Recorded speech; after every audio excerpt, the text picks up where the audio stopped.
And welcome to another edition of Your World Bay Area. I'm Grace Alcantar. We continue our show in the city of Oakland. Like many Bay Area cities, Oakland is the center for historic houses.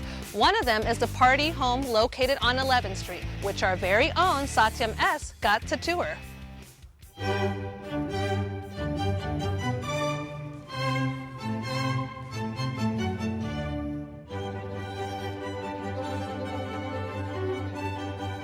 Home sweet home is the feeling you get when you visit the Pardee House in Oakland.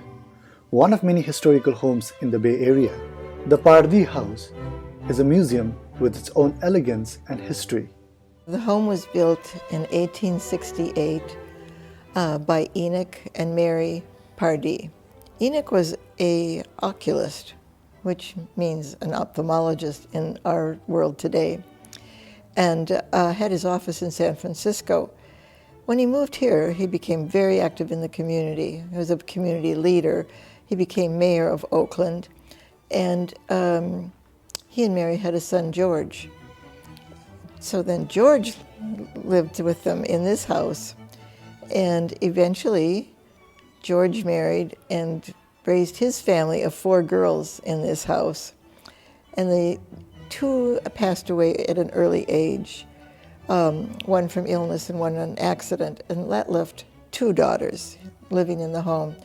And Helen and Madeline lived in this home their entire life and passed away in 1980 and 81, but they never changed anything. So this home is really a picture of several periods of history.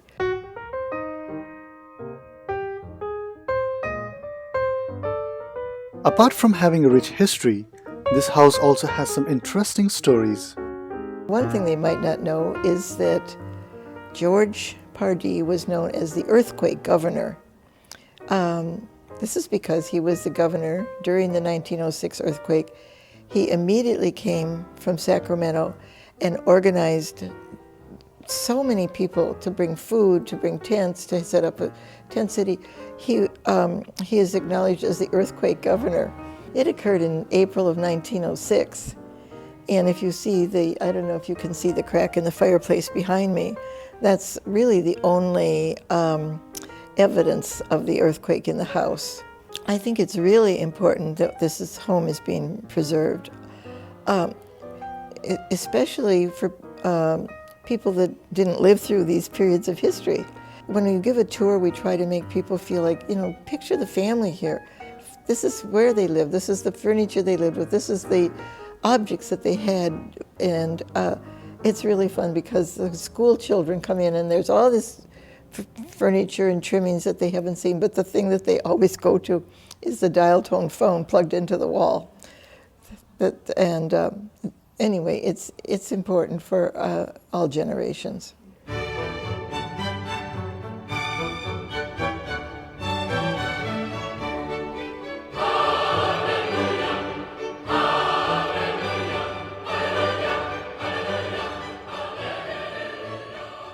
Of course, the preservation of this house would not be possible without volunteers like Nancy. Well, I actually have a number of jobs that I do, and I started out on the tea committee, so we do teas every day of the week, but usually on weekends, and for up to 12 people. And from there, I decided that I really was interested and loved the house, so I became a docent, so I also give tours now. So a lot of us wear different hats and we do different things here, but we all love the house and we enjoy being here. The fact that you learn a lot about California history and local history has been great. So I feel like I've gained a lot from this, as well as sharing some of it with some of our people who are on tours or teas. Some of us do gift shops, some of us do the teas, some do the tours. You can be behind the scenes if you want, but if you want to be out with the public, you can do that too. We have all sorts of programs and different things that people can do.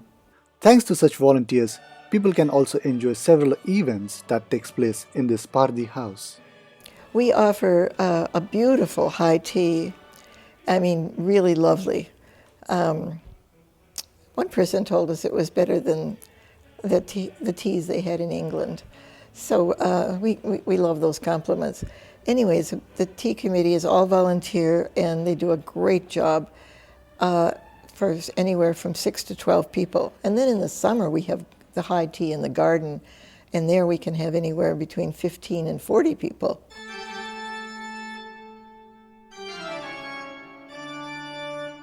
However, this house is also filled with some mysterious stories, which makes it more unique for some visitors to have some mysterious adventures.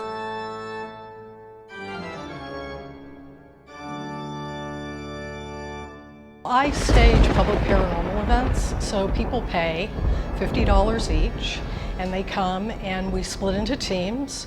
We explore the downstairs of the house, which also includes the carriage house, then the second floor, and on the cupola we have a psychic who does a spirit circle and gives little mini readings. We've had people who have felt that things have passed through them. We've had people touched. We've had people's jewelry tugged, and actually the chairman of the board for the Pardee home, the first time we did this, she was kind of, oh, you know, this place isn't haunted. She's standing right here in the foyer and something pulled off one of her earrings. Mostly we get a lot of electronic voice phenomena. So it's not, you know, it's not really scary, it's family members. The only non-family member that haunts this place is in the carriage house. And he said, through electronic voice phenomena, EVP, that he killed himself, hung himself from one of the rafters in the carriage house. So it's educational. Most of the people we get here aren't paranormal researchers, they're just the general public. So we also educate them as to, you know, how you do paranormal investigating and what to do, what not to do, etc. Non più tra I farfalloni amoroso, notte e giorno di torno girando, delle belle turbando al riposo, Narcisetto a Togino d'amor. Having such rich history, interesting stories, and unique events, this historic home always provides its visitors with an amazing experiences. Cherubino alla vittoria, alla gloria militar. Cherubino alla vittoria, alla gloria militar, alla gloria militar. In Oakland, this is Satyam Shrestha.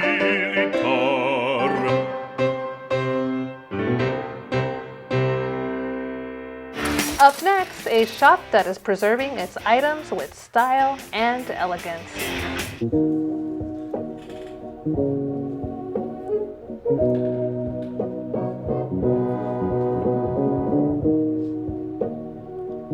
Yeah. Yeah. Melodic, what up? Check it, yo. Step inside the militant-minded, confined him inside a signed confinement. Picture the best, Pac and Nas combined with Russell and Dennis at an AIM protest. Check it, I grew up tough, underneath barbed wire cuts. If my scars ain't enough to tell my story, all these other rappers are mediocre, starting to bore me. Melodic said untie your braid to fully feel freedom. My grandma named me not Aunt Inez for a reason, so I could lead them. Free your minds from extinction and believe in freedom. Throw that government money back, cause we don't need them. Sovereignty's a myth in a nation full of ignorance. I've seen checks get spent on casino chips, and I wear my hair proud. This is true pride music, war hooping loud, equivalent to the American Indian movement. Yeah, yeah, can you hear me now? Can you hear me now? Yeah, can you hear me now? Alright. I'm not a rapper, I'm an activist who rhymes. This is how you're learning, you better read between the lines. Kill the Indian, save the man. Yes, all my friends descended from dead men who defended them. I got 2 braids and a beaded necklace, living young and living reckless. Got a bullet for the next hipster in a headdress. Step aside, I got that C4 flow, I'm ready to blow at any minute. let me go. I flow off the mental with the cynical syndrome. The epitaph, I'm wreaking wrath at the pinnacle. Methodical, I keep this simple. I got the point at the top to pop the pimple. Sinful, I get erotic like a nympho. Keeping it loose, hanging rappers on the noose. I don't spit, I puke. You rappers ain't but your flow is still equivalent to poop. My colonial colonized name is Russell Means. I want to talk a little bit about radicalism and being called radical. You know, maybe it is true I am a radical.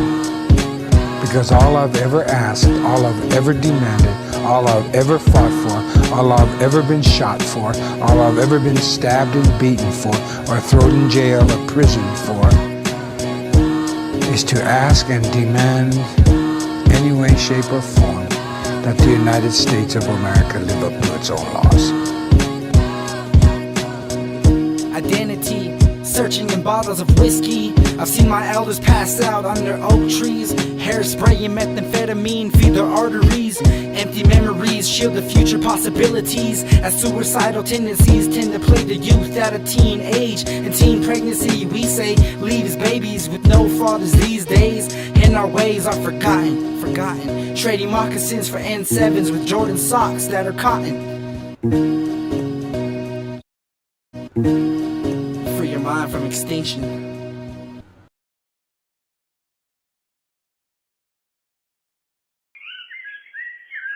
Those of us who live in the Bay Area know how busy life can get. Luckily, our smart devices have made life a lot simpler. But did you ever wonder how products operated in the past? Valley Antiques in Hayward is giving us a glimpse into that past, and it's doing it with style and elegance. Before the age of computers and smartphones, we had items made of quality, craftsmanship, and elegance.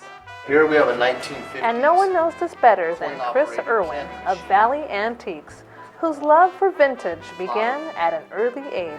Well, it started with my parents. They had a shop when I was younger. Me, my brother, my sister, we used to help them, and it just became something interesting. And over time, kind of started picking furniture up here and there, and they were always into it too.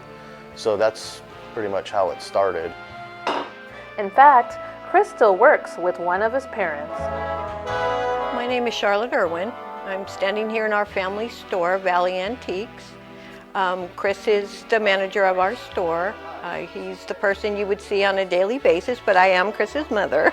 We do have other family members that help out with the store. Our family has always loved antiques, collected and protected them. And Chris has quite a collection of antiques.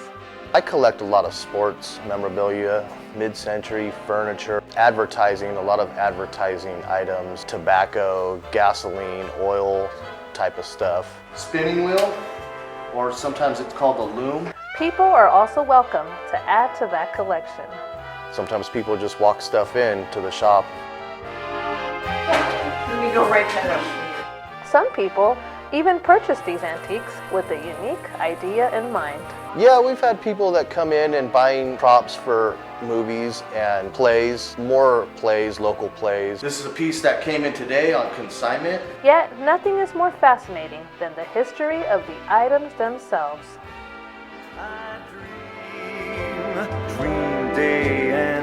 So this is a 1930s National Cash Register. It came out of a local bar here in the area. This is a 1940s coffee dispenser. Here's a 1940s cabinet stereo. In any case, the role of an antique owner is not easy. It used to be, you could spend the whole day here in Hayward and probably not see every antique shop. Today, now, there's only maybe 3 or 4 that are here, and there's even some that are about to close up. The good thing is that Valley Antiques attracts different types of people. We have a variety of customers that like to come in here from all ages. When the little guys are in here, they don't want to leave. Teenagers also find things very fascinating. So despite the challenges, it looks like Valley Antiques is here to stay. In Hayward, I'm Grace Alcantar. So here we have Rudy. She's a really, really sweet goat. We love goats. It's an organization that is advocating for animals in a unique and creative way. Stay tuned.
The Bay Area is quite progressive when it comes to animal issues. Many of its organizations advocate for animal rights. The Center for Animal Protection and Education is one of them. And you'll be amazed to know that it stretches across the Bay Area and that it also advocates for animals in a unique way.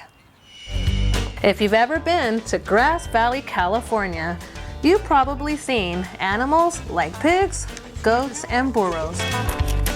Except that these animals do not live on a farm. They live in a sanctuary called Cape. So here we have Rudy. She's a really, really sweet goat. We love goats. We kind of are, in many ways, we're a very broad organization that we have an animal sanctuary, we do events, but we also do programs to invite people to look at other issues that animals face in our society. Like support them like this. CAPE even cares for animals with special needs. We have some goats. We have a goat that's blind. We have a goat that has severe laminitis that we made sure that she has a very comfortable life. And then we just took in 2 very old goats. So it's a variety, but it's animals that really have no other options of a safe place to go. The change in their behavior has also been notable. The changes I've seen in the animals is they get tamer, they get more friendly. Some of them get kind of obnoxious, but yeah, they're just a lot more more trusting. But CAPE doesn't just care about animal welfare, it also cares about promoting animal education. 2 years ago, CAPE founded the annual Animal Film Festival, and we are so proud of this event, and it is an important part of our mission because not only do we rescue and advocate for animals, we also have a big education emphasis. So the Animal Film Festival fulfills that. There's nothing more dramatic than seeing a movie. This is something Patty done. At last, CAPE works tirelessly to help dogs find homes. Most of the dogs that we rescue and find homes for are either senior, older, over 7 or 8 years old, or they have what we call treatable medical conditions. All living beings are sentient beings. They all have the so-called right to live out their life free of suffering. It's really a philosophy that I'm happy to say more and more and more people are embracing. More and more people are recognizing that I don't need to eat them, I don't need to wear them.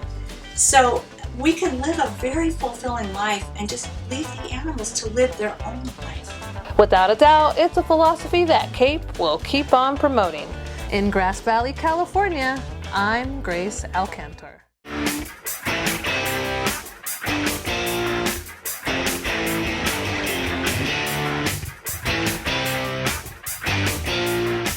That completes our show. Please join us next time as we present more unique stories about the Bay Area. Thank you and see you soon.